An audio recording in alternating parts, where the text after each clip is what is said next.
It's the power of Christ that compels you. The power of Christ compels you. The power of Christ compels you.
Some kids smile at sweethearts, sweethearts.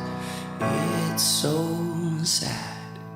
But 3 cheers for 3 musketeers out there fighting the good low-fat food fight all night. That's right, 3 cheers for 3 musketeers. Reese's cup was the candy they all measured up to. Snickers bars, no fun in the fun size. Butterfingers are tough to beat, but they stick to the tops and the bottoms of my teeth. And I know that can't be good for me. Let me catch you up. There's a crunchy new cream of the crop. It's called the Butterfinger Cup.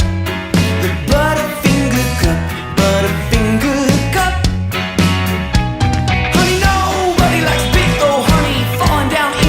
Plastic pumpkin receptacle. Why don't you give something respectable like a baby bag of M&M's or whatchamacallit? Let me catch you up. There's a crunchy new cream of the crop. It's called the Butterfinger Cup. The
You're listening to the RMPodcast, the official podcast of Red Moon Productions. Here are your hosts, Brandon Davidson, Keith Cheatham, and Sean Sebastian. Enjoy.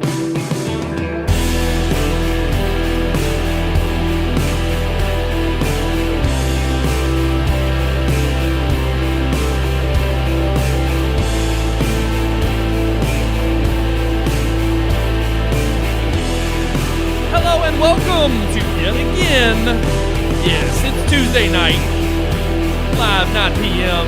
Another episode of the Red Moon Podcast. I am one of your hosts, Brandon Davidson, alongside our normal new host, Sean Sebastian, and Keith Cheatham. Welcome back, everybody, for another spooky Halloween Eve. Spooky! show. You love saying spooky. I do. I was earlier Did I today. say that? Well, no, earlier today when I was looking back at past Halloween podcasts to see the things we talked about, and I was just Do I always fast say forwarding that? it. Well, there was one whole episode we kept making fun of you for spooky and spooktacular. Oh, I do remember. And it was like, I think it was do one from remember like that. 2019 because I was cracking up. I do remember that. Spooktacular. It was great. Because, well, I think it wasn't just ribbing me. I think somebody was just tired of hearing spook. Or somebody in the comments section or something said they didn't want to hear a spooktacular.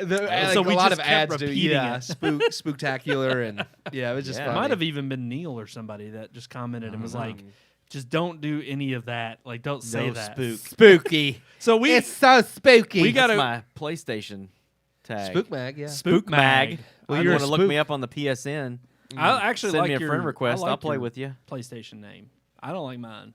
Mine's weird. First Snake. Yours is 26. fine. I like gotta, yours. I gotta change. It's from like I'm not, back in the I've day had when mine you couldn't since change. I've had yours. mine since freaking middle school. Green Yeah, Falcon you can. Now 08. you can change it, can't you? It's yeah, like you had to pay though. I don't They like just mine now either, made but it I'm where just you can like change your email address that's Yeah, associated yeah. with it. Wow, that's Mhm. kind of like that should have been from day one. Right. Really. I don't like mine either, but it's the same one I've had since Halo 1 before even online gaming. It's just what I called my Yeah, go character on. in the multiplayer. So Well, yeah. my AIM account was Brandon Aaron 77, and I've got that tied to so many things. But no, we were just talking before the show, and this is before the mics were cracked open. Before anybody could hear You know, us, so right now we're on YouTube and Facebook Live, as we are every Tuesday The night at 9 YouTubes. p.m. Eastern. when they don't try to censor us, that happened last week. It always does. They always try to fight and censor us. We, but not this time. we chose We will a- not comply. We will not bow down. We will not comply. Evil dies That's tonight. YouTube does tonight. We tried to use a song that was a little too popular last Well, week. it makes me mad because, of course, Yeah. you. I don't know who says Who listens to that? I know. I know. But that's what I thought. God. I was like, surely nobody's. I mean, I was I mean, like, okay, the Ramones. It I is the understand. Ramones. Yeah. They're a big band, but nobody that's not a Pet popular Sematary? Ramones Yeah. song. Yeah. But it is. It was on their greatest hits album, and enough people Apparently, it is. Or it's just one of those bands, and I could see the Ramones being this way, where they're just like, no, none of our music can be used on anything. Screw them. And I swear, that's how some of these like freaking artists are. Yeah. Prince is that way. I won't use it. Michael Jackson, I'm not even going to touch. I'm not going to try to throw them on there. But what is funny is, I think it was like, Still get. was it 2 years ago? I'm still getting Oh, like controllers. controller We're, ads all right, and we're, stuff. don't say it. Don't Oh, say go it. ahead, We're going to go talk about our experiment here in a second. Oh. But no, it was like 2 years ago. We did. I mean, maybe it was a year ago. We did "Don't Fear the Reaper," Yeah. and I'm like, that's And a way bigger Yeah. song. we did not did get and that we for didn't the- get. We You didn't did get it for the flagged it. stand, didn't you? When we No, did a review of it the was stand? just for. It was just for Halloween. Halloween, yeah. Oh, okay. And I did it for that to just lead us into Halloween or Halloween episode. Didn't Yeah. get flagged. So yeah, if you didn't see our show last week on Facebook or Yeah. you saw it delayed, it was because of that. Yeah. However, the phenomenon we're talking about before the show. I have the Twilight Zone. I don't have the. You know what I wish I had? I think Twilight Zone fits, honestly. It Yeah. does. Yeah. But I honestly wanted That's the X Files. I used to have that as my ringtone. I love it. I love that. But no. So, well, actually, you all set it up. You all were the ones that encountered this. I was still at work. But this is actually we're going to try to maybe come up with an experiment We're gonna try to see for this show alone. So me and Sean, we usually get together and go to Brandon's neighbors to smoke cigars and whatnot before the show. But he was sick this week, so Sean came to my house, and we were just sitting out back smoking a cigar at the table, discussing my dog who has allergies, and Sean suggested something that his vet told him to switch him to like a lamb and rice dog food. Yeah. And then we got on the conversation of Tractor Supply, and Sean was like, where you can buy the dog food. Yeah. And Sean was like, oh yeah, there's a Tractor Supply right there by Bargain Hunt. So then about a half hour later, scrolling through Facebook, No, wait. It was also for a very particular thing. Well, it was, I said lamb dog. Oh, okay. Lamb and So- rice dog I food. totally missed that. As I was going through Facebook, I found there was an ad on there for lamb and rice dog food from Bargain Hunt. And I mean, I know they cater ads, but it was so specific. I was like, that thing had to be listening to us because we didn't search it, didn't Google it. Nope. I haven't looked up dog food of any kind, and I don't know how long because I mean, I've bought the same kind for over like a year.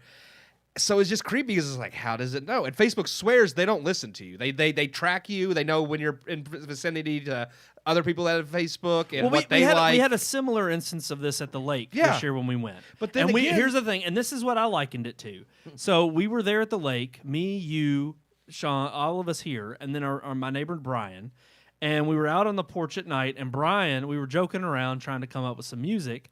And I was talking about this one specific song from Rammstein, which it's a German rock band. Yeah. Right. It's like they're death not metal. just like, oh, #1 at the top of the charts all of a sudden. Right. But it's like, so we were talking about Rammstein, and Brian plays it on his phone. And then the very next day, Keith got an ad or at least something about We promoting came Rammstein back home. on I Facebook. got a news article about how he was arrested in, I think, Russia. Yeah. And I was just like, where did this Too many so- golden showers. I was like, I haven't listened to other than at the lake, which that wasn't my phone that searched for, but I haven't searched or listened to Rammstein since we were in like so high what, school. What I likened it to was, okay, well, Brian's friends with you on Facebook. Brian listened to it. Somehow they knew you were within the vicinity of Brian. And Facebook does admit to And doing that, tracking yes. who you're by. Right. Exactly. And so I swear I've come across articles where they literally said they can predict when people poop. No doubt. Facebook has Their AI they've is- admitted to it. Yeah. But I'm sitting here thinking of a logical way in which you all are sitting there in your back patio just talking, Yeah. and this pops up without ever searching for it, No. without ever having searched for it. Well, Because even Sean, I asked it you, happened had twice. you Did searched talk of it about before? the TV? We haven't mentioned the TV Okay. yet. Yeah, So- so this came up also. Yeah. This so was right before the show when you all were telling me right this. before we came over here. Brian called because he wanted to get connected to my Plex because he bought a new television. So he said, "Yeah, man, I got. We're talking on the phone." And I believe that this is after I had turned my Hey Siri off. Yeah. My There it goes. iPad just did it. Oh, Stupid. see? It's Oh. listening. The iPad's listening. Maybe that's part of the problem because your iPad's still listening. I'm know, telling man. you. Well, But we anyway, just so- caught before the show your watch. He said, went off. Yeah. So he said, "Yeah, man, I got a new Samsung TV, and it's different." And we talked about how it doesn't come with the bolts to mount it to a TV mount on the wall. And so, just a few minutes before we started the show, Keith is scrolling through his Facebook, and there's an advertisement for a Samsung TV. Oh, I still and then have on mine. There's advertisements for the wall mounts. Oh, that's great. See, and this is where it was funny because it was one of those moments where Keith was just scrolling through his phone and he goes, "Look," and he showed it to Sean, and Sean goes, "That's crazy. That's crazy." And I was like, "What?" And he was like, "It was the TV we were just talking about." And I'm like, all right, okay, all right. It's creepy. Well, I don't know what the methodology we're is. but trying to I don't fully experiment believe that it's listening, but it has to have because we started talking about PlayStation 5, the Lava Red controller. Well, crap! And you I'm gave it away. Well, I now know. it's definitely gonna happen. Well, I'm still getting all kinds of. Sean's got one. Uh-oh. Well, here's another weird one. I turned off But I the think- listen setting, and it's on my phone now. Well, I don't know about that. It's alive. She turned herself back it's on. alive. The machine knows. But here's the thing: I'm still getting ads for different types of controllers. And I'm on my Well, iPad now. and here's the so weird thing. it my phone obviously communicates with the iPad or vice versa, or Facebook, anyways, whether you're Yeah, on or if not. it sends the but data I mean, somewhere. it's still it's still I can't going. see that. Show that. Like, this is that's- apparently from that's most, one. None of them have been PS5 controllers. No, they have been, but they've not been the Lava Red. or the Midnight Black. No. From Walmart. No, well, here was our experiment. Our experiment, and maybe we'll do this during the review because we're coming up on the review. Yeah. And tell us what you think in the comments. If you've had the same occurrence, Is if this Facebook is listening? creepy. See, look. Even when they say they're not. controller, like different gaming. Wow. You know, it's But just- but here's the thing. I like it. I get articles all day. Yeah. From the things Well, I follow. It knows I like tech, so some of that I can understand. Right. Yeah. It just the one that creeped me out Specifically was the dog controllers. food because that one was specific. Yeah. Now some of these others I could be like, well, they know my interest, but the dog food one was experiment creepy. that we were going to try was we were going to talk about something off mic. That obviously now that we're streaming on YouTube, on Facebook, we expect for certain algorithms to pick this up and probably display in our feed, advertisements. I don't think, obviously we're not that cunning if we're talking about it on here on a live feed on their platform. Yeah. Yeah, I don't But know.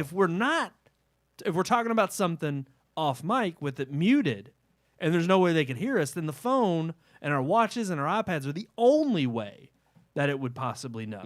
So we're going to try to come up with something right now while we play this review of Halloween Kills. And we're talking about something a little bit creepier right now, which is Big here's Brother the and Big thing. Tech watching us. We're taking a little bit of time to get to the review, but honestly, this is scarier than the This is hey, what better topic than Big Tech to come up way on scarier than Halloween? the movie. So we're going to come up with something to talk about, a certain item that we could purchase while the review is playing when nobody can hear us except their devices to see if they're listening in. And we're going to report back at the end of the show if we see any ads for those things that we talked about during this review. So none other than, let's get right to it. Here is our review of Halloween Kills. Let's see if Michael Myers... I don't have a good segue. I was gonna say, It's spooktacular. it's spooktacular. Here it goes.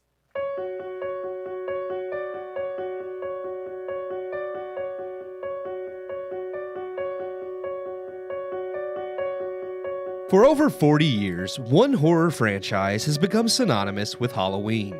So much so that it even shares its name with the holiday. The series that brought us horror icon Michael Myers began in 1978, but has taken several missteps along the way. But all of that looked to change when the series was rebooted in 2018. Ignoring every previous sequel and following directly from the original 1978 film, the simply titled Halloween was a success. And with the Halloween franchise effectively revitalized, the same minds behind the 2018 revival set to work on continuing the franchise. As with the 2018 film, Halloween Kills is produced by Blumhouse from a script written by Danny McBride and David Gordon Green, who also directs. What was a winning combination in the last film, however, seems to have already somewhat soured in Halloween Kills. Returning once again to reprise her role as Laurie Strode is Jamie Lee Curtis, alongside Judy Greer reprising her role as Karen, Laurie's daughter, and Andy Matichak as Allison, Laurie's granddaughter. Halloween Kills picks up on the same Halloween night in 2018, before briefly flashing back to the original night in 1978 to help bring things full circle, before catching up to Michael, who was last seen in the burning home of Laurie Strode. Because this is Michael Myers, he of course survives to continue his killing spree. And this time it will take more than just Laurie Strode to stop him. Halloween Kills introduces a lot of interesting ideas and themes to the series, while doing its best to reinforce the idea that Myers is more than human, a figure of pure evil. While trying to be introspective on the nature of fear and evil, the film upends the town of Haddonfield, bringing back surviving characters from the original film, such as Tommy Doyle, played by Anthony Michael Hall, to showcase the effect Myers has had on the town and the fear that has festered there. Much of these ideas are good and could have made for an interesting new take on a tired story. Unfortunately, the film is a mess. While the ideas the creators of Halloween Kills have for the franchise are smart and unique, and truthfully a smart direction to take the series into, almost everything in the film is poorly executed. Halloween and Michael Myers thrives on subtlety. Despite the original film birthing the slasher genre of horror, the original Halloween was a far cry from the generic slasher films it inspired and later sequels would become. What made Myers scary wasn't his brutality or gore, but suspense and well-built tension. Halloween Kills lacks any tension or suspense at all. Everything in Halloween Kills is done in excess. From Michael's brutal kills to the quick escalation of the town becoming a mob, the movie never takes a moment to sit back and truly reflect on the horror Myers has inspired and the monsters the town have turned into. Sure, the movie goes over these details in lazy bits of dialogue, but if I have to be told the town has turned into monsters themselves due to the fear induced by Myers, then it's no longer scary. Likewise, the movie is so desperate to reinforce Myers as an unstoppable supernatural force that it literally pits him against over-the-top impossible odds twice just to prove he will always survive. Something longtime fans of the series already know all too well without needing it force-fed to them. Again, what makes Michael scary is more the unseen than what is seen. And if I see how Michael survives ridiculous odds, it takes away from the mystery and intrigue of the character. And once the myth is broken, he's no longer scary. Halloween Kills has several great ideas, but sadly forgets the roots the series comes from, which is even more egregious a sin since the film is from the same people that brought us 2018's Halloween, which was solely made to take the series back to its more suspense-driven scares. There is fun to be had in Halloween Kills, and there are a lot of well-done moments. Hardcore horror buffs will most likely be pleased, and longtime fans of Halloween that accept even the worst of the franchise can rest assured that this is far from the worst film in the series. But for those who were excited to see the series return to what made the 1978 film so good, will be disappointed. Halloween Kills, it just kills a little too much. I give Halloween Kills 2.5 out of 4 stars.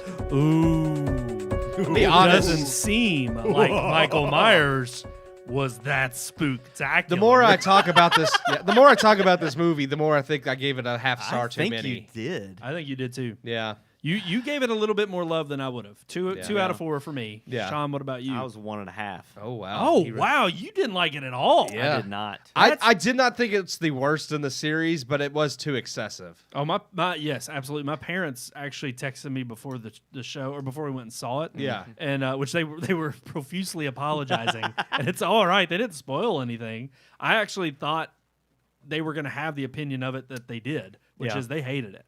And granted, they're cut because Brian gives it 1.5 too. Oh, wow. He didn't like it either. No. Yeah, he watched it on Peacock.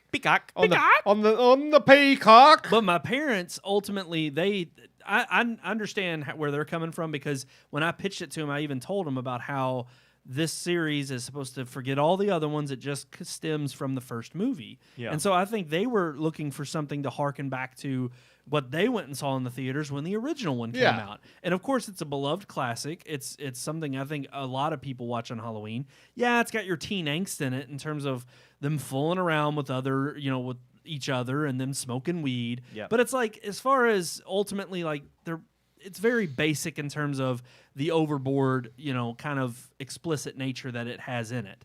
And the worst of it is that, it's these teenagers who get hunted down by a serial killer.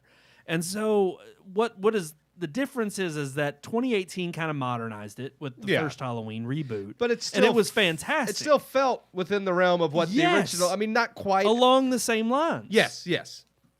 And that was my problem with Halloween Kills, is the simple fact that they brought back the franchise in 2018, and they said they wanted to take it back to its roots and make it more like the 78 version. And it was. They kept Michael to the shadows most of the time in the 2018 version.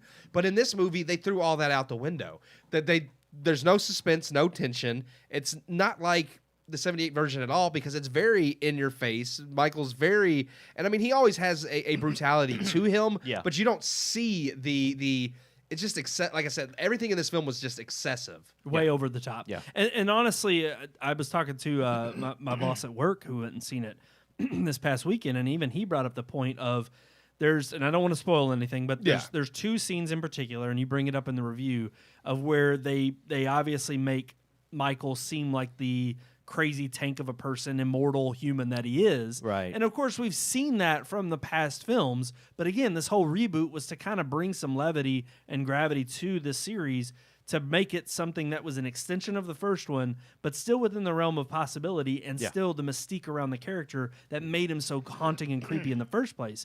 However, they made him too much like Jason. Yeah. They made him too much like another slasher flick. And it's like, why would you do that to a character who's beloved for his creeping in the shadows and being calm, cool, and calculated, and that's what makes him scary? I just didn't understand why they took this approach that has already been taken with the Rob Zombie Halloweens and other Halloweens like Resurrection and H2O.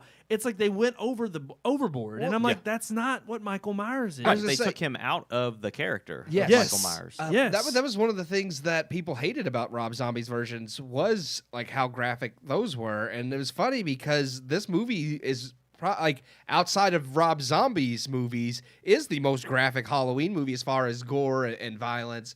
And a lot of people hated that about zombies because it was like, that's not Michael Myers. And to see that kind of again in this was really weird. And I do think you had also said that you don't think your parents realized that this was a sequel to, like you thought. Well, they thought, they were a little bit confused in that I think they thought this was the first one as the direct sequel. They didn't know about the Halloween 2018. And here's the thing, I don't think they would be too favorable towards that one either, just because it's a little too modernized. Yeah. But I think they would like it more than this one. And I would even say, no doubt, what made 2018 so much better was not that it modernized it, but that it had so many of the same elements from the original. Yeah. The whole entire scene, I watched it before we went and saw this one. The whole scene at the end where Laurie is creeping through the house and you know he's there. Yes. Way much more tension build up. Yep. Way much There's more. the room with the dummies under the sheets and all that kind of and stuff. you And you're almost- just like, which one's him? Yeah. Yep. Well, and even I do like the way, because obviously when that one ends, he's trapped in the basement and the house is on fire because she trapped. Like that was the whole point, That was was to the- get him yeah, down there it was so a she kill could, box. so she could catch the place on fire. And I do like when this starts up how they explain how he gets out of the basement at first, because I was like, okay, this makes sense. Yeah. He's trapped in the basement. It's caught on fire. That's how the first one ends. This one picks up and it shows like the firefighters coming. I was like, it makes sense on how he escapes now. But then they go overboard. Way overboard. By the time he gets out and you see like there's 12 firefighters outside and he's just mowing through them. Now, I will say the only thing that really confused me about the beginning of this film was at the end of the last film, they drive out to the middle of nowhere. They are nowhere near any other homes. She purposefully picks a place out in the middle of the woods. True. And in this movie, right at the beginning, when the house is on fire, the fire department's there. The old couple in their house are just like, oh, there's a fire at those At the something's Stroh's Well, I house. assume you can or still whatever. see the Well, I smoke don't. and I fire. don't I'm even. I just wouldn't. like- No, I think it was more so because she even brings up the whole like with the CPAP mask, and she's like, you're not smelling smoke. You're smelling the smoke from The Stroh's place yeah. burning. So I think it was more of a okay, it's out in the forest, but of course you see a forest fire, you could smell it for miles. I know, I think but- that again a stretch, but I was willing to give them the benefit of the doubt on that. The But time that it would take the fire department to get together and get out to where True. they were, Yeah. he would have been burned. But- The whole house would have been but completely again, burned down. it was at least believable to the extent that the way I liked Halloween 2018 ending was that okay, you thought he was dead. Yeah. You thought this is a good wrap up. Yeah. It was successful. They're like, okay, we're gonna make a sequel, and of course everybody's like, but you literally did just burned him alive. You burned him alive. Yeah. I mean, Yeah. you did what Halloween 2 did, which was definitively in Michael Myers. Yeah. And at the time, that was the point. Because Halloween wasn't supposed to be the series of Michael Myers. It was supposed to be an anthology series of all these creepy things Different, around yeah. Halloween. So it was like John Carpenter, I think, wanted to definitively say it's not just about him. I think 2018, it was supposed to be the same thing. It was like, here's a hats off to this Yeah. beloved character and another creepy adventure, but we're going to end it here. Oh, it's successful. And they, I think, cleverly came up with a good way of bringing him back. Yeah. Yeah. But I was hoping for the same kind of conclusion with this film, knowing now going into it that it was going to be a trilogy. I'm like, okay, if they put him in another at odds moment, but cleverly they find a way to tweak it so that he escapes, I'm all good for that. Yeah. No, they No. dropped the ball entirely. Instead, they want to drive home the fact that he's this unstoppable supernatural force, which is fine. We've all known that from every movie he's in. But the thing that makes that scary is you never see, like, well, other than some of the later ones, which were really dumb, like the whole attack at the police station. But for the most part, the way you don't know how he escapes or how he survives. They point blank show you him surviving all these scenarios, and it just looks goofy because it's like, okay, I'm sorry, it's more scary when you don't know how he escapes constantly than to see him mow through 20 people that you're like, how? It's like that many trained firefighters with axes and saws. And the Yeah. firefighters You brought it up attack in the him- theater. They attack him one at a time. Yes. It's like they're a band of freaking brothers. They're Yes. firefighters. They're going to hit the guy all at the same time. And not only that, but you even brought up after you see one takedown, especially Yeah. the first one. Yeah. It's like either you're all going to jump on him, or why wouldn't you run away? One of them would have ran away. They watch each one go one at a time, attack Like, him and die, it's and my they're turn like, to die. Oh, my turn to die. Yeah, it was pretty bad. Yeah. And again, there's another scene maybe about 15, 20 minutes later where they come up on the scene of all the slaughtered firefighters. Right, yeah. And to me, I turned to Keith and I said, that would have been a way as if you see him come out of the house, cut away. Yep. And then they come Come up on back the to the slot, dead and you bodies. have no idea how it was done. You just think this man is crazy and he's a menace. Yeah. And he doesn't. I mean, he's just a monster. even and evil. outside of that, like there's a lot of homages to the original series. They brought back all the surviving characters from the original film in this movie. And honestly, I liked the fact that they got Anthony Michael Hall to play Tommy Doyle, and I liked the direction they were going to go with him because he is a good actor, and he could have brought that anger and like that mentality to the role, but it was done so unbelievably. Like the whole idea that he incites this mob mentality again, With a is- baseball bat. Yeah, it's That it's old something- Huckleberry. Old Huckleberry. Way too much focus Yeah. on that. It's, Yes. it's something Way too much. Yeah, it's something that I can believe that this small town would turn into a mob to finally like just put an end to Michael Myers. Yeah. but I don't believe the way they did it in the movie. Yeah, It- no, well, I it was- was tonight when we were talking about it. I was like, it reminded me of the parents that get together to kill Freddy Krueger. Yeah. and it's like, yeah, they trapped him and burned him alive. But again, it's just that was somewhat believable that a town that's been fed up would just even the cops would play into it and allow it to happen. But this was like, I mean, this was hundreds of people. That were never affected by it. and Some of them. It's funny because and- I thought the plot itself of the movie with the mob and ultimately with the overarching theme of what they were going to do with Laurie Strode and her character and how it wasn't a direct connection of him going after her. I thought all of that, it was not well done. It could have been well done. I thought the plot points themselves weren't bad. The way it was executed was bad. What parents are like, yeah, kids, let's go hunt Michael Myers.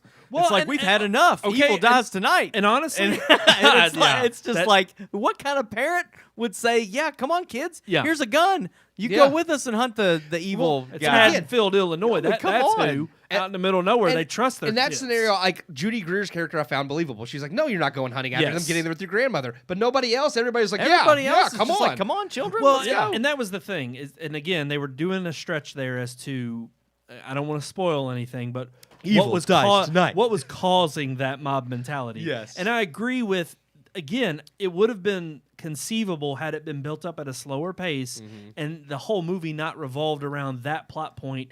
Because here was my issue. My issue was they're trying too hard after, I guess, the success of the first one and it being so concise and a story in and of itself.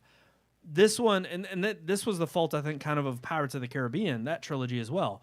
Pirates 1 you can see as a standalone. Yeah. 2 and 3 are easily, definitely connected. And they obviously have 2 ending in such a way that it sets up 3 or it sets up we got to conclude this. Yeah. This one does the same thing, but again, all of the plot points that are introduced in this also wrap up in it. Yes. So I'm just like, why in the world would you have this slow? Why wouldn't you use a slow burn to lead us into the third film to get us amped up for seeing what the conclusion is? Because by the end of this film, I have no idea what they're going to do in the last one. Yeah. Have no and idea. They keep saying, I was reading an article today from David Gordon Green. He said, we have a clear idea of where we were going and everything from the second one that builds into the third one. But I'm like, but you did. You wrapped all the characters and new plot lines up in this one.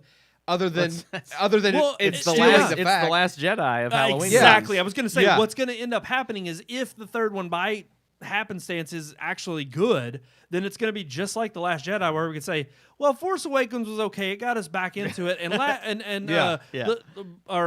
what was it? Rise of Skywalker Yeah. at least retconned everything from Last Jedi and ended on a high note. Well, he said the last one's going to have a time jump to bring it back up to modern, it's like present day. But I'm like, okay, but the way it ended, it's like, so is Michael just on the loose for 5 years? Like, yeah, it's like, yeah. where does he go? He's home. He's home. they established that in this. But she said in that monologue, she's like, whether it's tonight or next year on next Halloween, and it's like, I guess that's what's going to be. It's like he lies dormant till the net for. I don't know. I'm confused now because This takes place in 2018. because it picks up right after. Right, picks it's up the right- same night. Yeah, okay. it's the same night as Gotcha. yeah. So other than jumping back to 78, but I mean, yeah, beginning of the movie, it has So like the next little, one would be 5 years later. yeah. And that was the other disappointing And I'm thing. just- Is the movie, it's weird. the way it picks up, just like with Halloween 2, and a lot of people had this complaint with Halloween 2 back when it came out, is it was Michael Myers on excess. But the way in which both of them start is very well done. Again, there's the whole emphasis on the mystery at the end of the first one, and at the beginning of of Halloween 2, the original, it picks up and it's kind of like, okay, it too is also, it starts out okay, and then you get into him chasing her throughout the hospital, and it kind of gets a little crazy. I don't mind Halloween 2. I actually think it's okay. I like Halloween too. Yeah. But ultimately, I can understand why most people were like, it doesn't have the same intrigue and mystery and horror surrounding the characters again, as the first movie When the did. original Halloween 2 came out, one of the things critics liked was they felt it was a little too excessive because it didn't have the same suspense and tension as the right. first. It was But a slasher flick. but it still had way more suspense and tension than this. No doubt. Yeah, yeah. And- There was not that's what I told my mom, is I said, when she asked me what I thought of it, I said, this was not a horror film.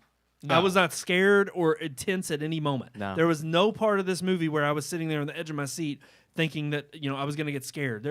They tried to do jump scares, but they were all predictable, all Yeah. cliche. There was no horror in this movie No. other than the gore. That was Literally it. the only and gore doesn't make horror. No, it No. doesn't. The only jump scare, which it didn't really get me, but I could see how it could get some people, was seriously when the old guy like flips the light switch yeah. on and Michael Myers is Yes. there and busts And even it that I out. didn't get because it's like, why does he care to bust the light out? Why Sure. didn't he just I thought the go same after the thing, guy? yeah. I Yeah. thought the same thing. There were those little moments that I was like, okay, you all proved how well you knew Michael Myers in the first movie. Then you completely distorted him in this one, and we're like, well, now we have the authority and the ability to do our own version. Yeah. And I'm like, no, that's not what this series was. The point of this trilogy was to set it back up from what we learned from original Michael. You used the original movie as a set piece, and you also used the Halloween 2018 reboot to also set him up. You have two movies that establish this character, and then in the third, he just completely ruin him by just changing his attitude. That The doesn't make any sense. Only the part of the movie I liked the most, that felt the most like the original and the 2018, was at the end when he's chasing Judy Greer, and they keep him in the shadows, and like they have the original theme playing, and he's just slowly walking, and you don't see anything but his silhouette in the darkness, and I'm like, that's Michael Myers. And Yes. it's the only time in the movie they did it. Yeah, and unfortunately, that was the most, and it's so sad because there's so many moments in the 2018 version that hit it spot on, and that's so sad that it's not till the very end of the movie, and even then, it's such a short moment within the film. It's not even an extended piece. Yeah. And that's, I don't know. I just overall, that's why I had to settle on 2. I think it's, I didn't hate the plot enough that it was a complete just, oh, this is so stupid. I just felt like, again, it was rushed and not paced very well. But overall, I liked the direction they chose for the story.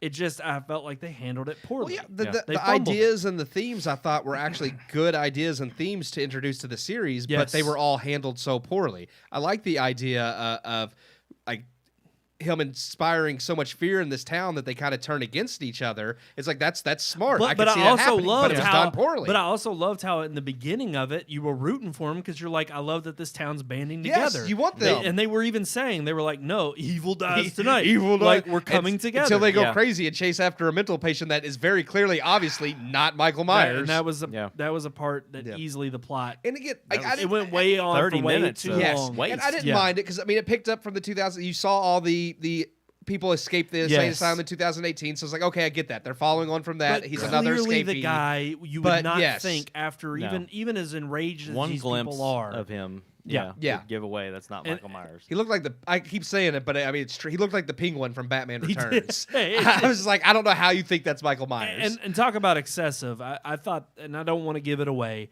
the scene involving him was way too gory, and ultimately I thought was a little bit, it was like it's a little too far. Yeah. It just didn't have it was tasteless. Yeah. And I thought, okay, even for gore in a horror movie, It was trauma. exactly. Yeah. There was no added value Well, from yeah. it.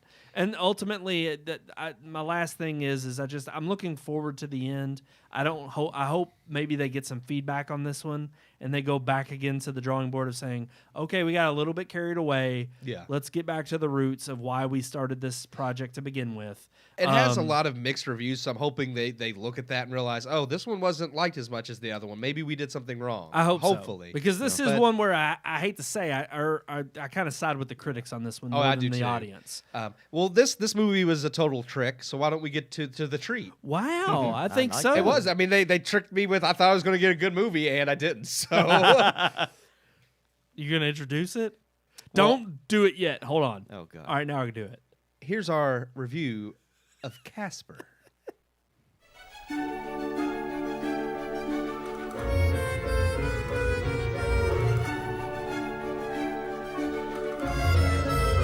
What would a happy Halloween be without the friendliest ghost you know? While the scarier side of the holiday paints ghosts and spirits as malevolent beings, there's one spirit who could not be bad or mean and is really glad to meet you. Of course, I'm talking about Casper the Friendly Ghost. And back in 1995, he even received his own live-action film, simply titled Casper. While Casper was not the most loved film by critics at the time, it was a massive success with kids of the 90s, and would go on to receive a new animated series based off the movie, and 2 direct-to-DVD sequels. Casper has gone on to become a cult classic and much beloved film for those who grew up with it. Which begs the question, was the movie as bad as critics claimed, or was it simply a movie ahead of its time? Starring Bill Pullman as Dr. Harvey, whose name was inspired by the classic Harvey comics and Harvey cartoons the character of Casper originated from, and Christina Ricci as Dr. Harvey's daughter, Kat, Casper tells a story of loneliness, finding acceptance, and the place where you belong. Deep themes wrapped in a macabre setting.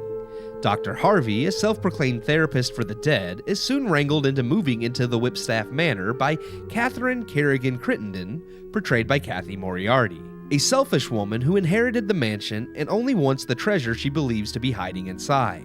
The only problem is Whipstaff Manor is haunted and she cannot get to the treasure. Bringing in Dr. Harvey to help the spirits within move on to the afterlife, Dr. Harvey soon encounters the ghostly trio of Fatso, Stinky, and Stretch, while the titular Casper seeks to befriend his daughter Kat. What we get is a funny and heartwarming tale.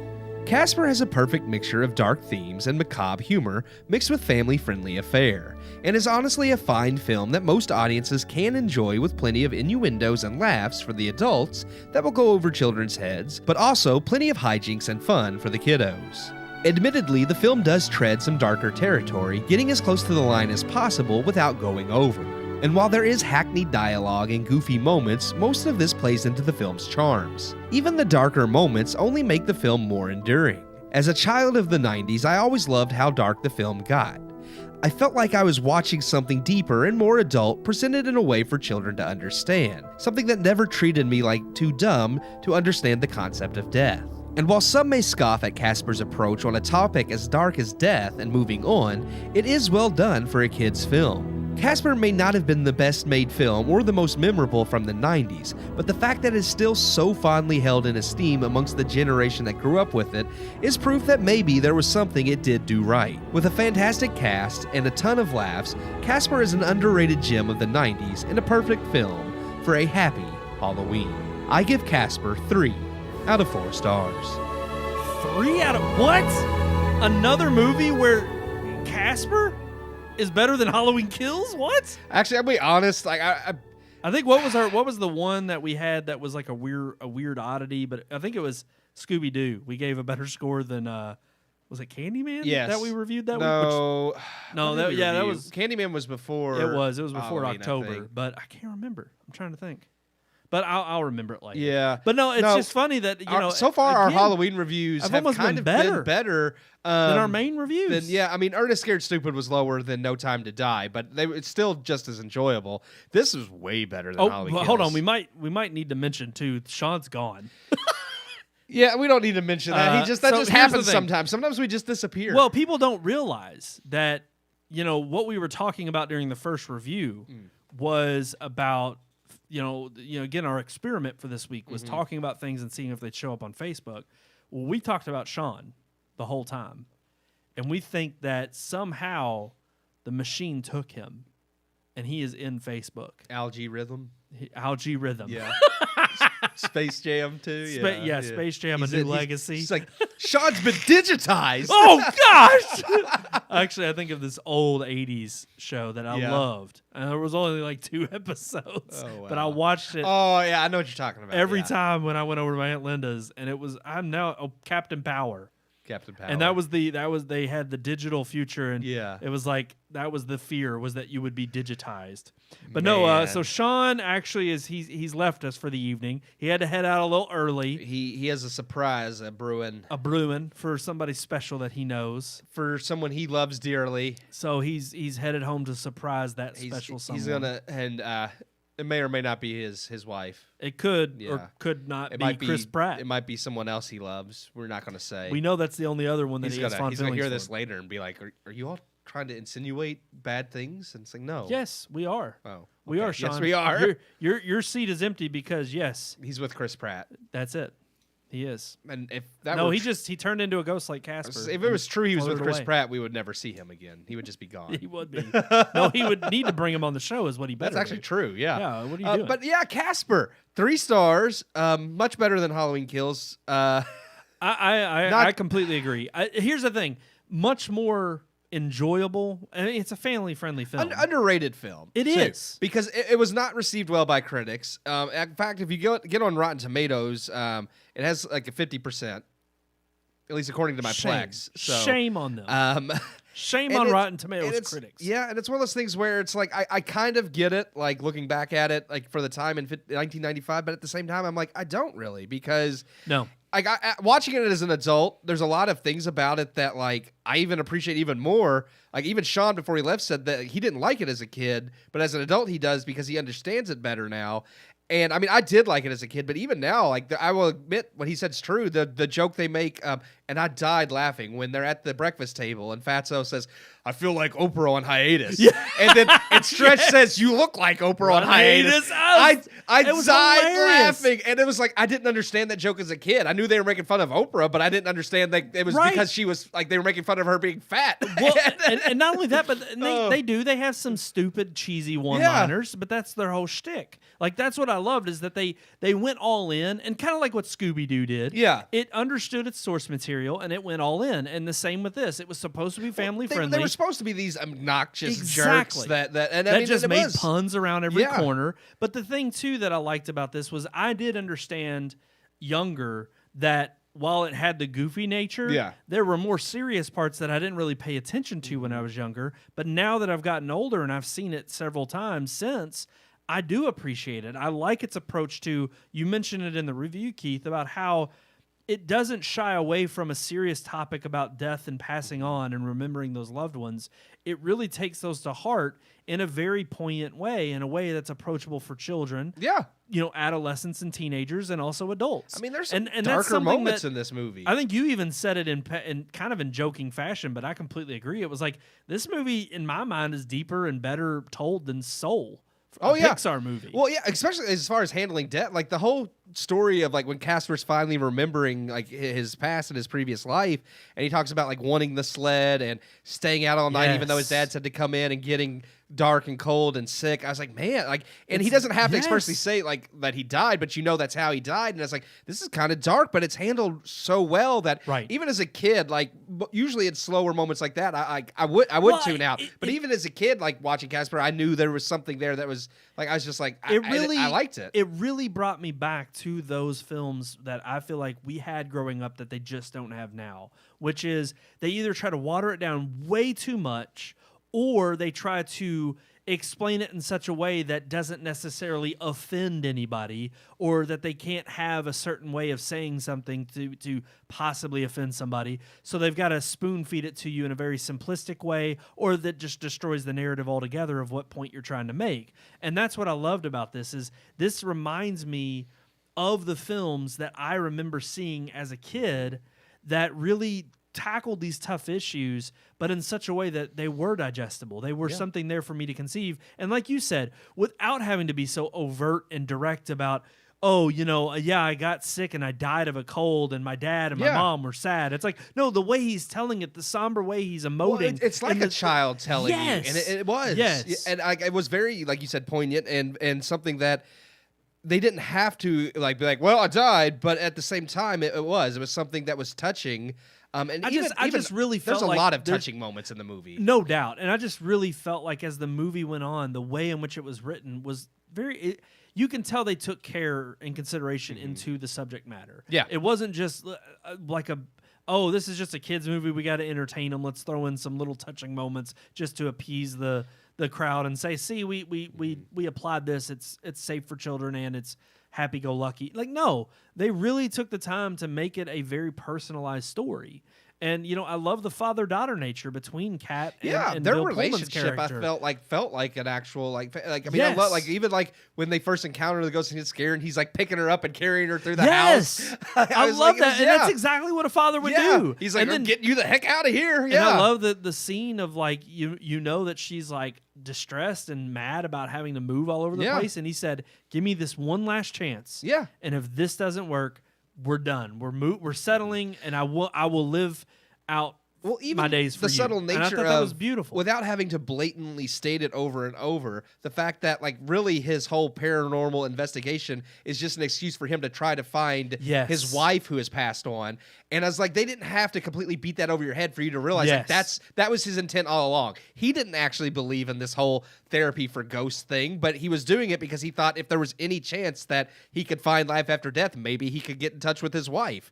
And I did love that. I mean, even I tell you the scene, they build up with the ghostly trio joking and they oh yeah, we know her, we can contact her. And it's like they build it as kind of this touching moment, but then it's the whole reveal. It's a great scene. But it's so them, and at the same time, it does have that touching moment to it. Then he gets the rugs pulled out from him, and the dark nature in which they're like, hey, it's time that he stops feeling all this pain. He needs to be on this side with us. Yeah. And they try to he's like, to the kill trio him. needs to become a quartet. Yeah. And I'm sitting here and it's funny because I'm like, well, from their perspective, they're okay with it, but they're literally doing him talking a about favor. killing him. It's great. But it does it handles it very well. And I'm sorry, but you just don't see change their movies like mind. that. They do. And something else happens. Yeah. But it's good. It's a good. But even some of that could have been hokey or campy. Yeah. And while it does have some camp to it because that's the nature of the film, I felt like it's handled well. Even the idea of the machine that could bring a ghost back to life, the way they introduced that, that's something that I could see in a modern day kids movie would just be so out of left field. They now have some machine, but the way they slowly tie that into Casper's forgotten memories and and the fact that his dad's an inventor, and it's it's even for the crazy harebrained idea that the machine was, and he even said he never got it to work, and even the potion that they find, and it's like Casper's weird explanation for it. It's like, well, that's what a kid would say. Yeah.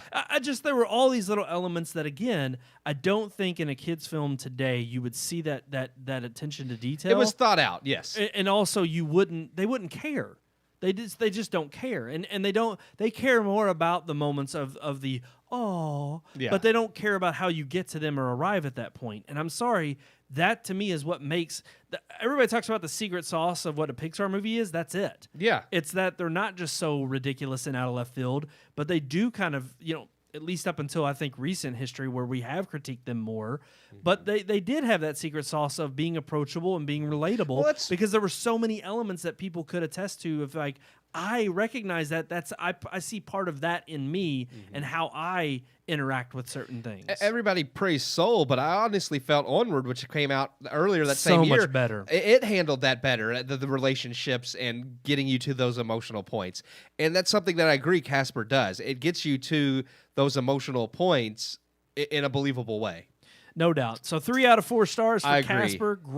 Great Halloween family-friendly film, and ultimately just a good film in general. Just check it out if you've not seen it, and hopefully it was a classic that we reminded you of if you haven't seen it in a while. Sean says, because he's been listening, I mean, he loved the Dan Aykroyd scene at the beginning, but he also said it was awesome. The only thing he didn't like was at the end was because Casper stays a ghost. But it's like, well, it's Casper they can't make Casper human because true. Well, they already he's used the potion. Character. Yeah, and I don't want to give that away. And I liked that better on why they couldn't use it on Casper. I was like, okay, that makes because honestly they're like, well, Casper's this iconic character. We can't turn it, especially Yeah. because then like I mean, they tried to make a franchise out of yeah. it anyways, which I also love failed. that just before Sean left, he did say that his son calls calls it him Jasper. Jasper, I and thought his that was youngest great. son says, "I want to watch Jasper." So yeah, That was that's good. That is hilarious. I love it. So, Alrighty, guys, let's move into our headlines this week. We got one major one that we got to talk about. So let's roll. let's get into that it. big beautiful open.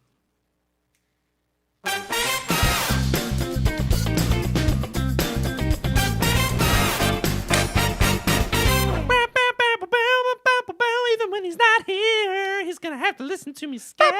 He's listening to us right now. Listen to us scat. Sean's got to hear this on his way home. Edie's she's You wanna jumping up scat there. with us, Edie? Oh, Edie, jump on the look at that. Oh, look at her. She's wanted down. She wanted to Oh, scat. she's it, back but up. She's back up. She wants to scat. Do you want to sit in Sean's chair? Oh, she just took your iPhone. Yeah, she man. took my iPhone with her. I don't know. That's Maybe not she'll good. play with it. No, she can play with it down there. She'll be fine. I don't know. Siri might listen. She might be trying to order some of that dog food for herself. She might. Uh-oh. He's just okay. There it is. I I'll got say it back. she will chew on things. I got it back. Come on, pup. Come over here. Calm down. Hopefully, Sean had his speakers just blaring. I hope he had it all the way up, and then he's just like, "I hate you all now." So, But no, we do have one major big headline. It actually ties into our second headline. So obviously, everybody knows by now that Disney yesterday announced a huge amount of pushback they did. as far as their next set of Onslaught releases. Several movies, they've all been pushed back by 2 or 3 months. Most of they're almost there. The entire 2022. Yes, everything in headliners. 20 now. only- Just 2022 because people did actually, because a lot of these are Marvel films too. It's their biggest movies. But someone did actually ask James Gunn, because Guardians of the Galaxy 3 is set to release in 2023, and he said, no, that one didn't get pushed back. So Okay. Well, and basically, it it's was everything in questionable, too, 2022. because a lot of what the link that we'll have linked into the description of the video is going to link you to an article that brings up all of the different projects that got pushed back. The biggest one, I think, biggest pushback was, I think, Ant-Man and the Wasp. It got pushed back from February of 2023 to July of 2023. It was almost like a 5 or 6 month pushback. So, and then they have actually some that were either untitled Disney films or untitled Marvel movie, It was like yeah. either it said untitled Disney live action or untitled Marvel, and they just canceled those. They threw those off of the docket. Yeah. And that kind of makes sense. Yeah, Ant-Man and the Wasp went from February 17th to July 28th, 2023, but everything after, because Guardians comes after that, and people ask, and he's like, no, because at that point there's a long enough Do you gap have the that whole? they Do didn't you have have the to. whole list? There? Yeah, Let's I have just the read 'em. article up. Start with number well, one. Doctor Strange in the Multiverse of Madness, which is one I'm highly anticipating, went from March 25th to May 6th Next year. next year, which that's not too bad. Thor: Love and Thunder went from that May 6th spot to July 8th. Black Panther lost the July 8th spot that was moved to November 11th. So basically, they took all the Marvel films and just moved them from their spot to the next Marvel. So basically, they all moved back to each other's spots. Okay. Which makes sense. It's like if you move one, you because of the way Marvel's continuity is, you do have to move the rest.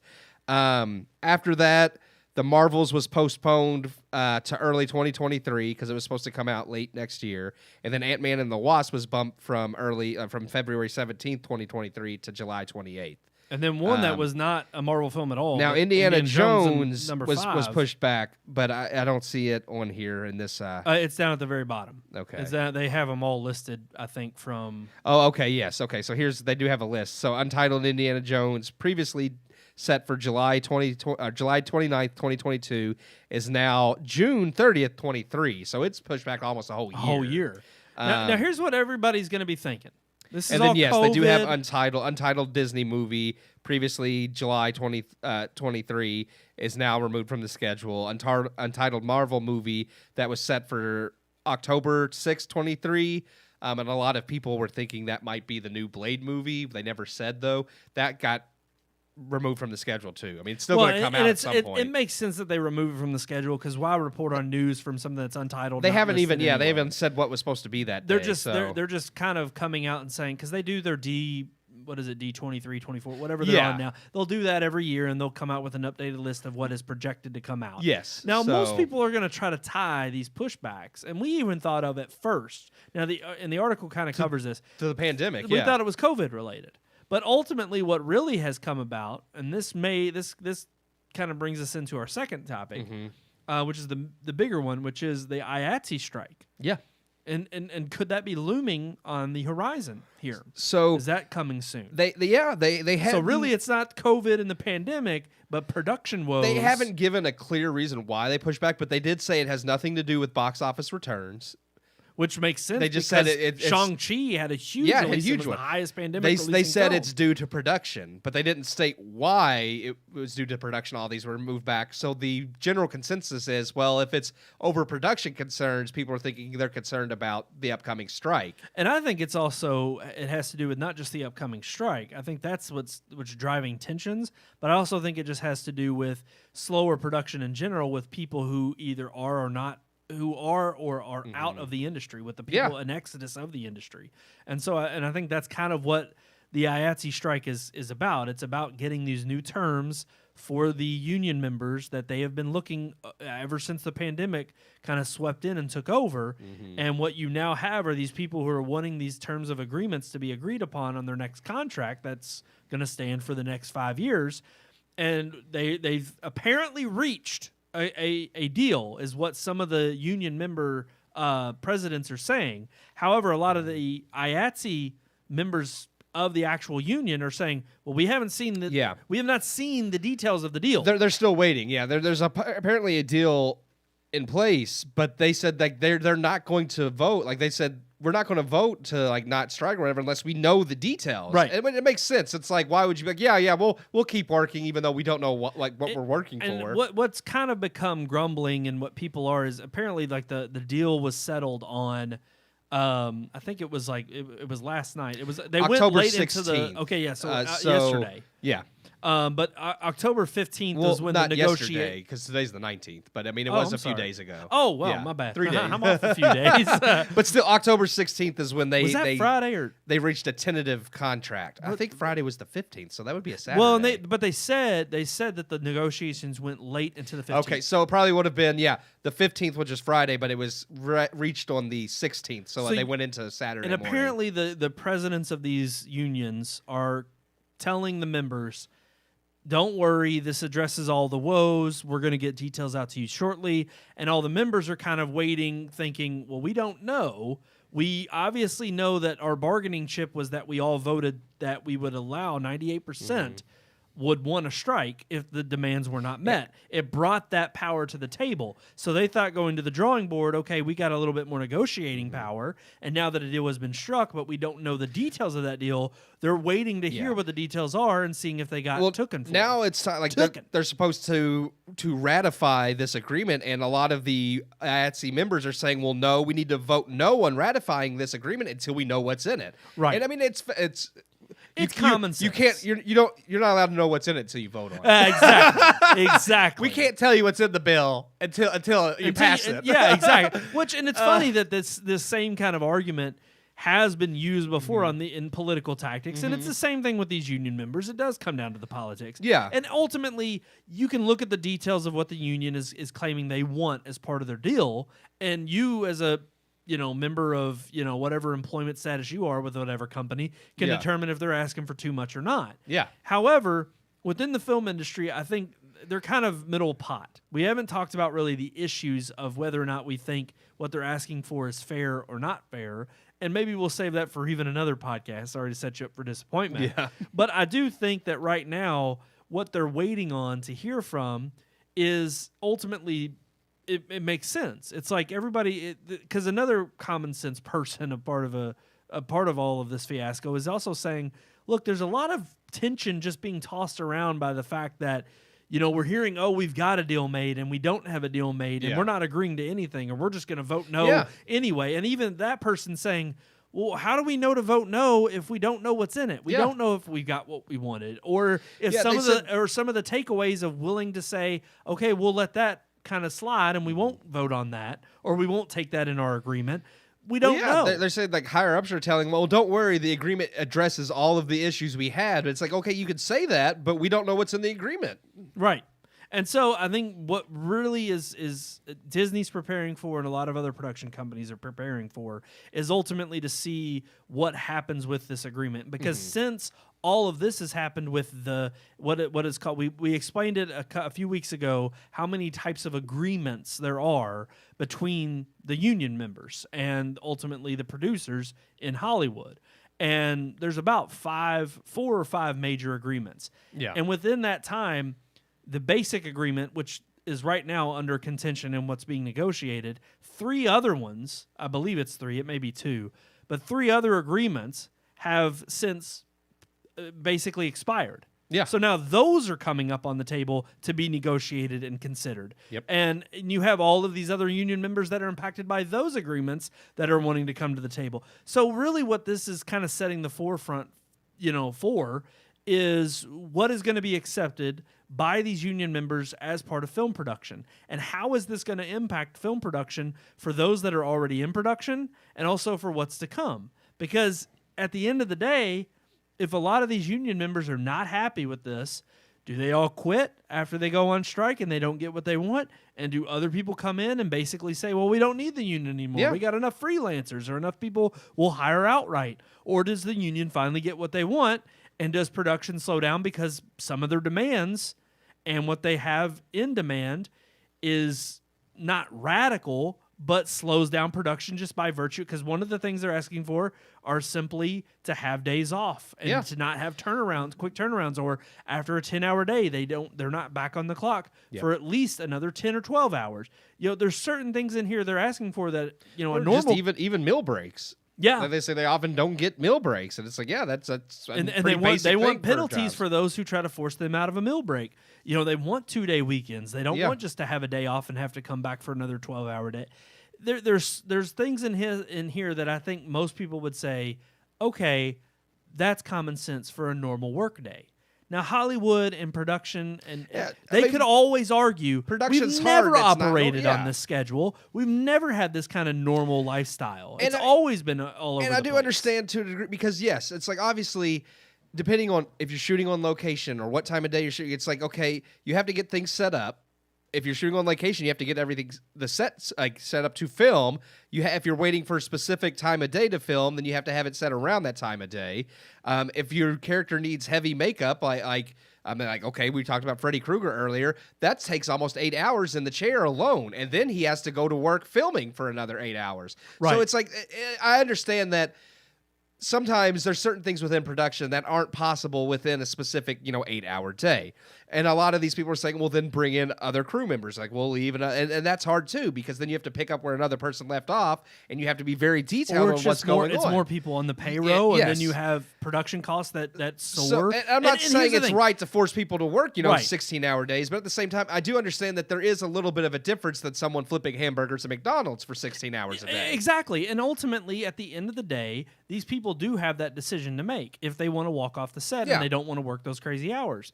But you always leave the option open that there's somebody else who will. Yes. And that's fine if you want to take that gamble, but you can't always be. I get where there's got to be some leverage here and some leeway. And I get that some of these people are willing to say, okay, no, we're not going to sign another 5-year agreement where we're left out in the cold and we don't exactly get something that's fair for our sake and for our talents. Or even being like, because some of them make the point that it's like, they don't mind so much the workday or the schedule, but they feel like they should be reimbursed more, paid more. And it's like, that might be fair. It's like, okay, if I work 16 hours a day, I want to feel like I'm being paid for 16 hours a day. So there are different nuances, and you have to be able to come to an agreement of some sort and realize that you're not going to get 100% what you want, and the other side shouldn't either, because it is about that compromise. I would agree.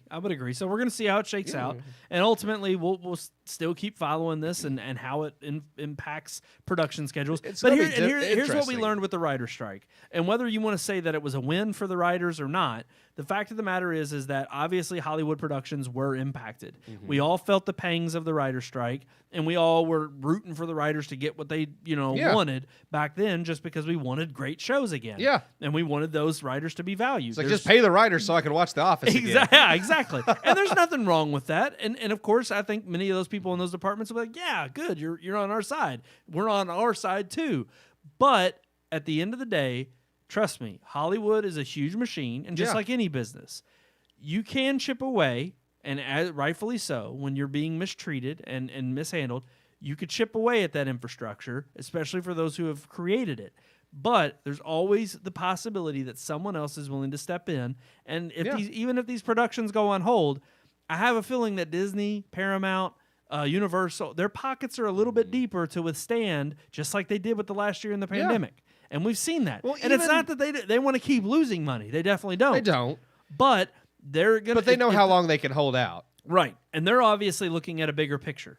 And these union members have to do the same. And even if that's... I mean, because if you look, a lot of these films, like Doctor Strange, are only pushed back a couple of months. So, and sometimes strikes can last longer than that. And I think it's also a thing of, well, if we push it back just a few months, long enough for us, if these people go on strike, to find non-union members to work on it. And that's also a possibility, too. It's like, okay, you go on strike, but there are production companies and crews, workers that aren't IATSE members. That they go, well, we're just going to hire these people to come in. Well, and that's always the fear, I think, of these union members. And now, granted, you could say, well, how easy is it going to be for them to I'm not saying it replace would 300,000 be, people? Absolutely. Obviously not. But you give them enough time, they can. Mm-hmm. And I think that's what Disney's trying to do. They're trying to just barter for more time to be able to figure things out if they have to. Well, I think they're still recovering from just the pandemic in that regard, as far as people getting back to work. And look, productions have been slowed down. And so I think pushing these movies back,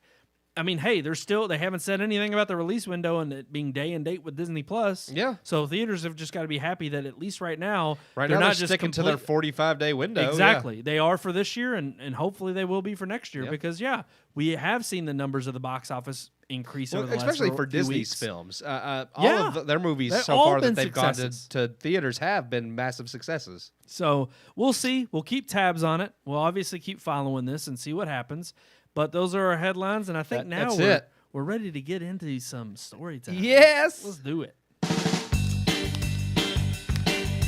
It's story time, where the podcast members tell their stories.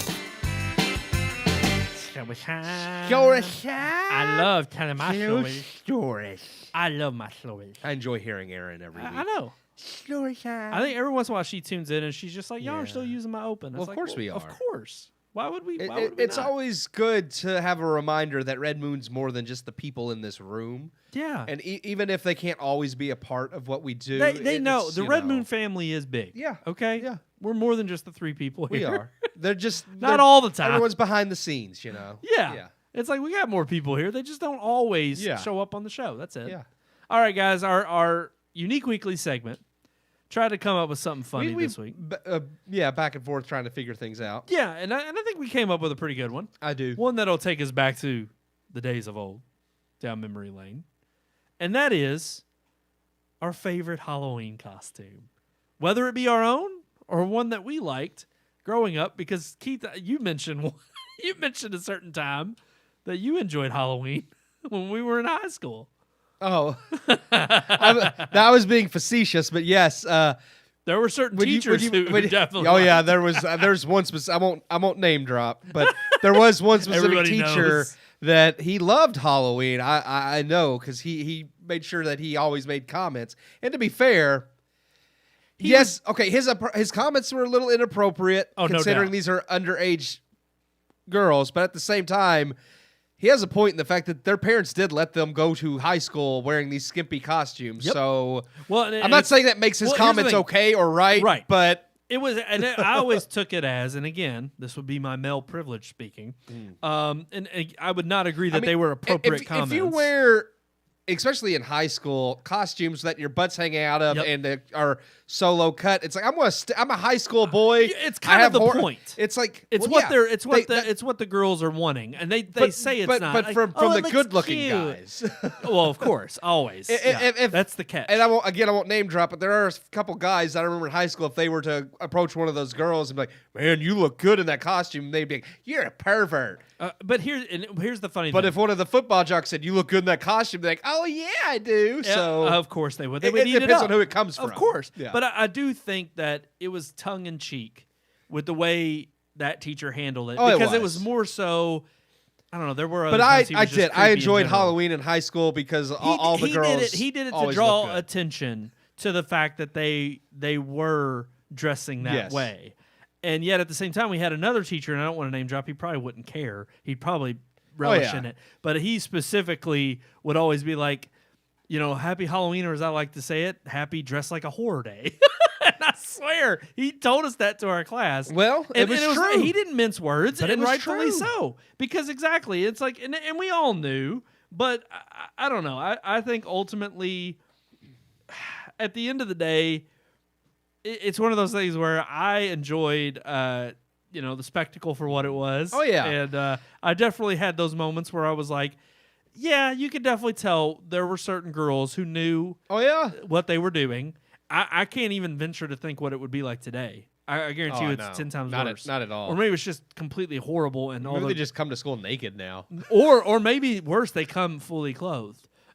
Maybe That's now true. it's like, It's probably not a whole- that's sexist, and we don't dress sexy anymore, not for your attention. And it was like, I grew up with the mindset I've seen the that- Halloween costumes still sold in stores. Sexy they're still- vampire, sexy nurse. They're still very popular. Pirates. Yeah, Pirate was a sexy. You got to put sexy in front of it though. Yeah. Well, there were some that was like they didn't sell it that way, but it was like, come on. Oh, And there were some that were more tame, but it was like it still showed a little leg. Oh yeah. And it still had the low cut. But here's the thing: I always took it as, oh, well, wait. The girls were always arguing, well, we don't do it for you all anyway. We do it for other girls. I'm like, well, that's fine because I get to enjoy just as much. Yeah. This You know? really isn't the topic. No, it's not. But we got. It is what it's like. I've been to a few Halloween costumes as an adult, and I mean I've had fun with that. But most of them are things I've just slapped together. All of my favorite costumes. Those are always were, the best, though. Oh yeah. The last minute ones you slap But together. my favorites are always one the were best. when I was a kid, and most of those were actually ones my mom made. Not so much. I mean, I did my favorite store-bought costume. I think I remember, and it was back when Goosebumps was very like at the height of its. I had like the Swamp Man or whatever like costume, and I loved that costume because I thought it was so cool. As far as store bought, but I do remember, and I remember this one specifically because I wore it even when it wasn't Halloween. Like parts of it was my mom had made us like Ninja Turtle costumes, and I had this little like shell that you could wear like a backpack. Yes. And I used to wear that shell thing and flip around the house because I remember my brothers even laughing at me like, "What are you doing?" It's like I'm a Ninja Turtle, like I'm flipping, like because it was awesome. Like I had this like she literally just sewed this thing together, but it did. It was this shell that I put on like a backpack and just I was flipping, and I loved that. I loved that when growing up. I actually, my mom also did the same thing. It was like, we're not buying store-bought. Yeah, it's too expensive, especially for you to wear it one day. Yeah. Or maybe do a Halloween party at school. But I enjoyed it. It was funny because I look back on it. I joke about it all the time. But at the time, I didn't know. I didn't care. But no, my mom made me a Power Ranger costume. Yeah. And it literally was like red sweatpants, I got red sweater. I got made a Power Rangers. I didn't wasn't Yep. store. I think I got a plastic mask that was store bought, but everything See, else. and my was- mom didn't was even do made. that. She cut out the white diamonds out of cloth Yeah. to paste on my Yeah, chest. yeah, same thing. Just like the costume, or the Power Ranger costume. Mm-hmm. And then I just wore my regular tennis shoes, and I don't even think I had gloves. Maybe I had like white gloves. I don't know. But I know she took a milk jug, a gallon milk jug, and cut out the back of it so Well, it you would had fit over my head. The White Ranger costume, right? No, I had the red one. Oh, you did the red. I had all the toys, and Yeah, White yeah. Ranger was my favorite. But I had a Red Ranger costume. Yeah. And she painted, or actually, we didn't even have like a Sharpie or nothing. I literally remember it was like red duct tape, and she put red duct tape around this milk jug and cut out 2 holes and cut out a little mouth. It didn't even look like a Power Ranger hood. It just looked like a robot hood or something. Yeah. And she was like, "Yeah, you're a Power Ranger," and I didn't know. Who And what's cares? funny is I think there was a But sometimes picture. I think your imagination, and I think that's something that's lost with like the store bought costumes. Your imagination made that Way better. like my mom this year made my niece's costumes. Like they're Winnie the Pooh characters, and she made Lainey Piglet, and Kinley has Al, and I mean she actually Oh, yeah. she made these. Lance is going to be Pooh, and they're not store bought, but they look really Well, good. talk about imagination and innovation. It's like my parents, now that they're grandparents, the last few years they went overboard on that. They were all about it, and it came time for Halloween. It was like, oh, we're going to go to the zoo, and now we're going to have a theme. And one year it was literally like Alice in Wonderland. Yeah. And they went all out on the costumes. They went out on a cart that they rode in on that was mushrooms. Oh, and I then remember when they did Lord of the Rings. Lord of the and Rings they was had the awesome. awesome. Yeah. And my brother-in-law was Gandalf. Sam was Frodo. Was he Frodo? Okay. He was I knew Frodo. they were the hobbits. Yeah. And then I think Kate was like Gladriel, or she was an elf. Sam should have been Sam. Should have been Sam. But he had the curly hair like Frodo. He did. In fact, he was Frodo. He was Frodo. Yeah. But no, it was, and they made the tree for like an ent that they were riding on. It was beautiful, and it was fantastic. And it's like, well, hell, they one year it was KFC. Yeah. And Kate was like a chicken, and she was sitting in a Yes, bucket, I do and they were remember that riding one. on a chicken. It was hilarious. Yes. It was so good. But like you said, it all comes from that imagination. Yeah. And it's just like some of the best costumes I think are that exactly. Good times, man. No doubt. I kind of wish I still had that Ninja Turtle backpack. I'd roll around in my basement. I'm a Ninja Turtle. And that was the thing I wore. I definitely wore the Power Rangers costume. Yeah. I enjoyed it, and I wore it all the time after that. I said, because like I had kept more fun. With I kept it. like the belt and the shell because the rest of it was just like a green like sweatshirt and green sweatpants. But I mean, yeah, I did. It was great times. Great times. Alrighty, guys. Why don't you write us and tell us what your favorite Halloween costume was? Let us know. We're getting ever closer, man. Next week's our last Halloween show before the big day. Oh, Creeping man. up on us. Next week's the week. Are we gonna have any Spooktacular treats decorations next week? Possibly. Maybe some tricks. Oh, I mean, like some candy, maybe. Possibly I don't. with a little kick to it. Oh yes, we are. Okay. Yes, we are. I didn't want to. I didn't want to reveal anything. Yeah, well, we will. Yeah. Okay, okay. A little sweet, little hot. It's a trick and a treat. Oh, there you go. I like that. I like that. That's right. Yeah, we'll have that for Me and next Sean week's. like to torture ourselves for all of you who know that some of the things we've eaten. So we do have something coming up next week to celebrate the holiday. Yeah. What better way to celebrate than with And, a trick and a treat? We'll have our 2 reviews. Next week will be Dune. Big one on the block. Huge this one week. releasing. Yep. And then our final Halloween review, it got the most votes during our poll. Brandon hates it. To my chagrin, I didn't want to. I didn't want to watch it. The Addams Family. I'm looking forward to it. Here's the thing. When you told me that it has about the same rating that I think Casper does, or even better. Oh no, it's fresh on Rotten Tomatoes. Oh, it is fresh. But I would put it on par. Yeah, it's just then as it good, gave me a so. little bit of hope. I like it. It's a good movie. I will say, other than just seeing little bits and pieces of the show Mm-hmm. that I was never a fan of, You might like the movie better just because they update it It's to in be a that little vein, bit but more. yeah. I mean, it still hits all the tones of the show and the fact that they're this kooky, macabre family that just thinks they're normal and everyone else is weird. But yeah, and Christopher Lloyd as Uncle Fester is amazing. I do think you'll like that part. I was gonna say we'll see. Yeah. We'll see how it. You may not like the fares. rest of it, but I can't imagine you won't enjoy Christopher Lloyd. It's just hard not to enjoy him. I don't know. He's a great man. I will say that I'm gonna watch it, Yeah, and yeah. I will give my We'll see. my opinion, and I will be honest about how I feel about it. Yeah. I've never seen it before, never been a fan of Addams Family, but I will faithfully watch it and Yeah, give my you 2 Go cents. find out. Alrighty, guys, that's gonna do it for this show. As you see at the bottom of your screen, all of our social media accounts, Red All Moon of them? Vic, all of them, All of them right there. That's right, Keith. You got them all on your screen now. Red Moon Book, Red Moon Tweet, Red Moon Picks, and just search for redmoonproductions.com. Now we gotta do our wrap up here. We gotta tell the people what our experiment was and remind them. But Yeah. before that, I just want to say, hopefully everybody still has the feed up on Facebook and on YouTube, because it looks like our copyright strike hit. I guess probably during one of the reviews. Oh man, And I don't know hopefully- which one it was. Hopefully it wasn't taken down. I modified it so that it wouldn't, but we'll see. We'll fight that battle. I think we'll win this one. Evil dies tonight.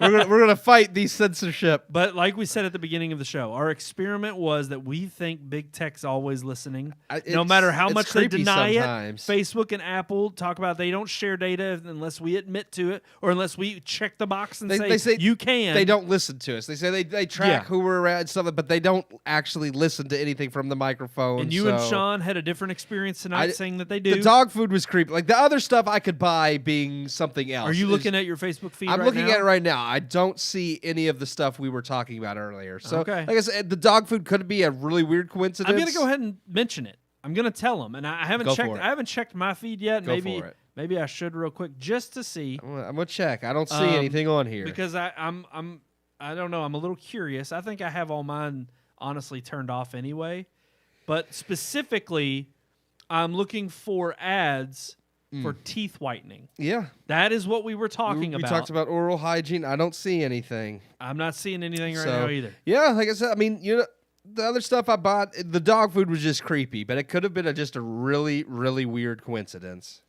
It could have been. It very well could have been. I'm liking it to either a weird coincidence or something that had been brought up on your feed before. Yeah. Or maybe it just popped back up. I don't know. I just have a feeling that maybe it was a little too conspiracy coincidental, or maybe they did know, and maybe they realized we're talking about it as a bad thing, and now they're like, "Hey, let's turn it off right now." Now they're like, "Oh, they're on to us." Yeah, let's stop tracking them for a little while. They're on to us. We can't put any ads on for a little bit. I will definitely post a picture though on our Instagram, Red Moon Pics. I will let anybody know if I see any kind of dental teeth whitening ad. That's what we were talking about. Now they really could bring it up though, because obviously we're streaming. Yeah, now that we've mentioned it, they're like, "Oh, here's your dental whitening ads." I did want to say so though, far I haven't. I do think it's funny that our last 2 Halloween reviews both feature Christina Ricci. Yeah, because she was in Casper and she's in Addams Family. She's actually younger in Addams Family than she was in Casper, so we kind of went backwards, but that's okay. But we brought that point up on the show when we picked the movies, or when they were picked by our audience. But still, maybe be looking forward to it. I don't know. I'm looking forward to it. I'll let y'all know next week. All right, guys, that's gonna do it for us this week on the Red Moon Podcast. Thank you all so much for tuning in. You saw it up there a few times, other than our social. RMPodcast at redmoonproductions.com. Throw us an email. Let us know what you think of tonight's show, what your favorite Halloween costume is, or if Facebook is tracking you. Have they heard at some point and shown you what you were talking about without them listening? Alrighty, guys, that's going to do it for this episode. So until next time, I will see you all later. I am one of your hosts, Brandon Davidson, alongside our normal new host, Sean Sebastian, and I wanted to see if you'd do it for me, too. Keith Cheatham. You were supposed to move your lips, though. Well, Sean didn't move his.